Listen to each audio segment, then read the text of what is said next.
Karen called 911 on me, then the cops saluted. It was a quiet October morning when I drove my old Chevy down to my grandfather's cabin in Pine Ridge. After 35 years of military service, this cabin was more than wood and stone, it was peace. My late wife Sarah had loved it here. Her sketches of autumn leaves still hung on the walls, memories etched in cedar. But my peace ended when a BMW rolled down the dirt road. Out stepped a woman with oversized sunglasses, phone already recording. She called herself Margaret Wellington, the HOA president.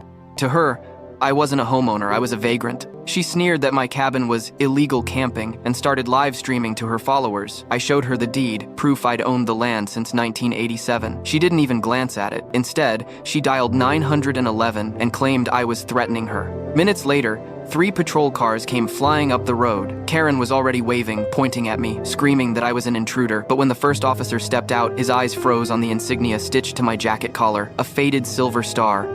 Not decoration earned in combat. The officer snapped to attention and saluted. "Major General Morrison," he said, his voice cracking. Karen's livestream audience erupted in shock. Her story of a dangerous squatter crumbled instantly. Turns out that officer had served under my command in Afghanistan. I had carried him to safety when his convoy was hit, and now, years later, he was returning that respect. Karen's smirk vanished. She shouted that I was faking documents, demanded they arrest me anyway, but the officers examined my deed, saw the dates, and told her plainly I was the legal owner. Suddenly, the HOA president looked less like a protector and more like a trespasser. Humiliation wasn't enough for Karen. The very next day, she arrived with an expensive lawyer and cameras rolling.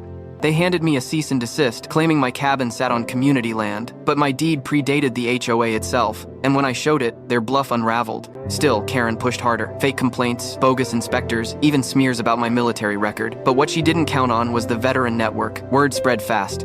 Within days, dozens of fellow vets showed up at my cabin in support. Then came the final blow. A fire exposed old records my grandfather had hidden, maps and deeds proving not only my ownership, but also decades of HOA fraud tied directly to Karen. What began as a false 911 call had become the undoing of her empire. The cop's salute was just the beginning of her downfall. Would you forgive a Karen who tried to erase your history, or would you fight back?